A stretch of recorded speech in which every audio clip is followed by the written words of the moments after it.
Today I, Samar Sharma and I, Shamak Sharma, will tell you how to make momos. To make momos, I will take some wheat and add some salt in it. Now, after adding salt, I will add some oil. Now I will knead it. Now keep this dough for 30 minutes rest. Now we will add some oil. We'll add some ginger. Now I will add some carrot. Now I will add some cabbage. Now I will add in it some black pepper.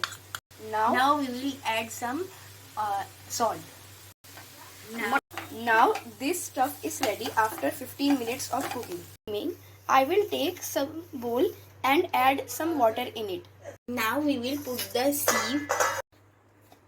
Now after 30 minutes, I will knead it again. Now after taking a ball, now I will roll it.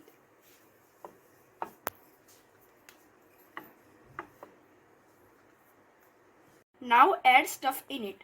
Now give shape to it.